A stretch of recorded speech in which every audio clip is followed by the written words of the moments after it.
Most men spend years searching for the answer to sexual stamina in all the wrong places, in supplements, in techniques, in quick fixes marketed to the part of them that wants results without the work of earning them.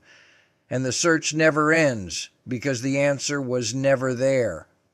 The truth about sexual stamina is so straightforward, so grounded in basic human biology, that it almost feels too simple when you first hear it. And yet it is the truth that every credible health expert, every sports physiologist, and every honest physician will tell you the moment you ask the right question. Your sexual stamina is not a separate system. It is not an isolated function operating independently from everything else happening inside your body. It is a direct, accurate, and completely honest reflection of your overall physical health. What you build in the gym, in the kitchen, and in your daily habits shows up, without exception, in the bedroom. Quick disclaimer, this is educational content based on research. If you have serious concerns, talk to a healthcare provider.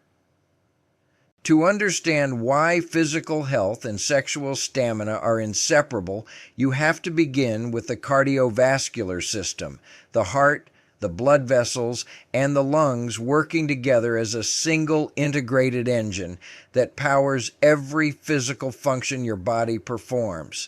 Sexual stamina, at its most fundamental biological level, is a cardiovascular event. It requires the heart to pump blood efficiently, the arteries to dilate and deliver that blood to the muscles and tissues that need it, and the lungs to supply the oxygen that sustains effort over time. When a man's cardiovascular fitness is strong, when his resting heart rate is low, when his arteries are flexible and unobstructed, when his lung capacity is developed through consistent aerobic exercise, his body handles the physical demands of intimacy the same way a well-maintained engine handles the open road. It responds, it sustains, and it recovers. When cardiovascular fitness is poor, when the heart works harder than it should at moderate exertion, when arterial stiffness and poor circulation restrict blood flow, when the lungs cannot supply adequate oxygen to working muscles, the body reaches its limit far sooner than the man inside it wants it to. The second pillar is hormonal health, and specifically the role of testosterone, the primary male hormone governing energy, drive, muscle mass, recovery speed, and sexual function simultaneously. Testosterone does not operate in isolation. Its levels are directly and measurably influenced by the quality of a man's sleep, the composition of his diet, his body fat percentage, his stress levels, and the consistency of his physical training. A man who sleeps poorly, eats a diet high in processed food and refined sugar, carries excess body fat, and lives under chronic stress is a man whose testosterone levels are being suppressed by every single one of those factors working together. The result is not just reduced sexual desire, it is reduced energy, reduced physical capacity, reduced mental focus, and reduced recovery, a comprehensive erosion of the biological foundation that stamina requires.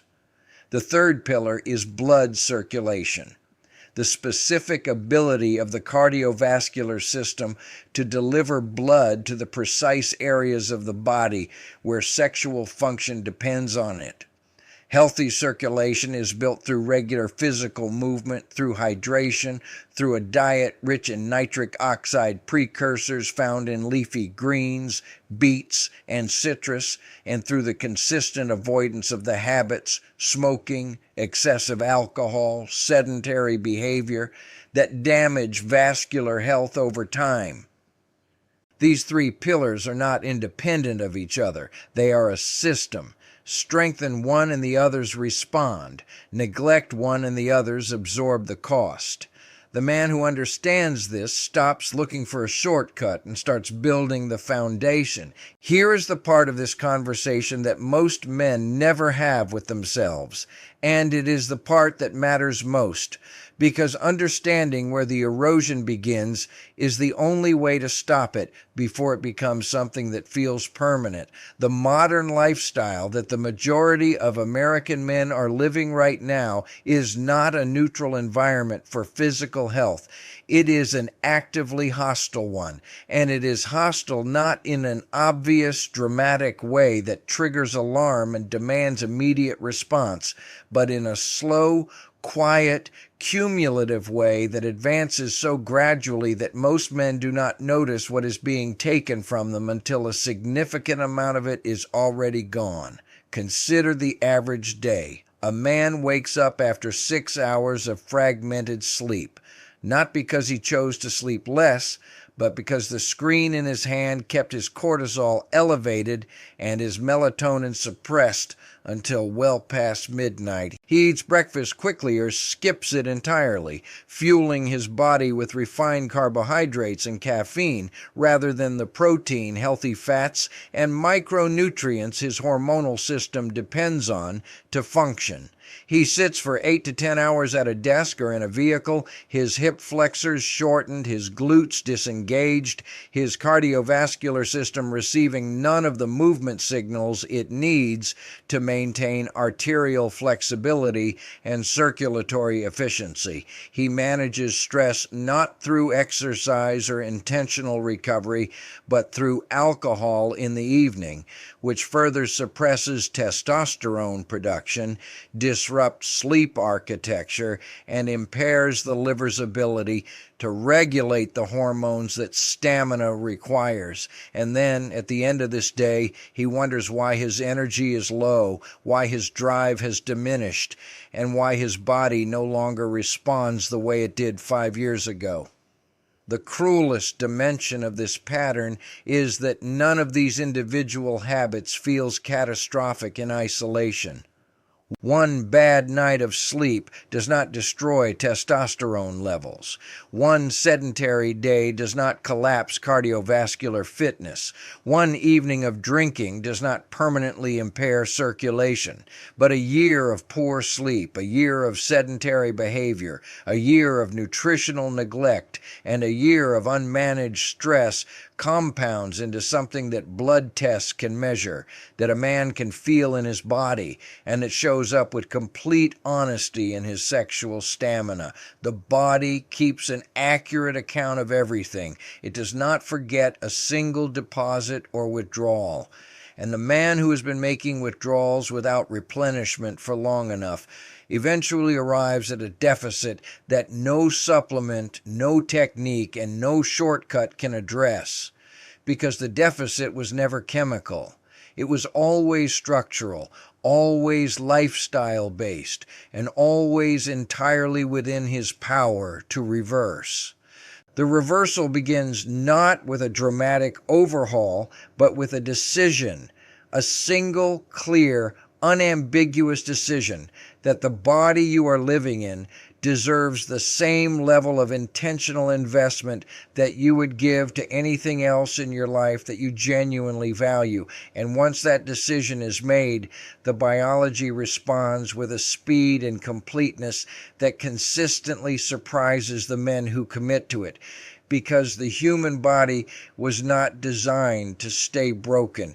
It was designed to heal, to adapt, and to strengthen when given the inputs it was built to receive.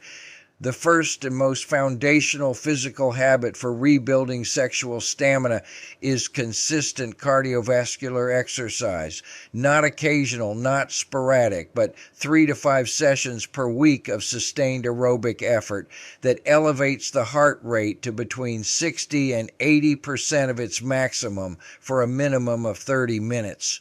running, cycling, swimming, rowing. The specific modality matters far less than the consistency, because it is consistency that drives the cardiovascular adaptations that matter. Reduced resting heart rate, improved arterial elasticity, enhanced oxygen delivery, and the measurable increase in nitric oxide production that directly supports healthy blood flow throughout the entire body. The second habit is resistance training, a compound movements performed 2 to 3 times per week that engage the large muscle groups of the legs, back, and chest. Squats, deadlifts, pressing movements, and rows stimulate the hormonal cascade that supports testosterone production more effectively than any supplement available. And the muscle mass built through consistent resistance training improves insulin sensitivity, reduces excess body fat, and accelerates the metabolic function that energy and drive depend on. The third habit is sleep. Not negotiable, not optional, not something to be sacrificed for productivity or entertainment. 7 to 9 hours of uninterrupted sleep is the single most powerful hormonal intervention available to any man, because the majority of testosterone production occurs during the deep sleep cycles that chronic sleep deprivation systematically eliminates. Fix the sleep, and the hormones begin to follow within weeks. The fourth habit is nutritional discipline. Not perfection, but the consistent prioritization of lean protein, healthy fats, leafy vegetables, and whole foods over the processed, refined, sugar-heavy diet that suppresses every biological system stamina requires. These 4 habits are not complicated. They are not expensive. They do not require a perfect schedule or ideal circumstances. They require only the decision that was described at the beginning of this paragraph. The decision that your body is worth building, that your health is worth protecting, and that the stamina you want is already inside you, waiting for the consistent daily investment that will finally allow it to emerge. If you are benefiting from our topics, please subscribe, like, and turn on the bell notification so you can see our new videos early.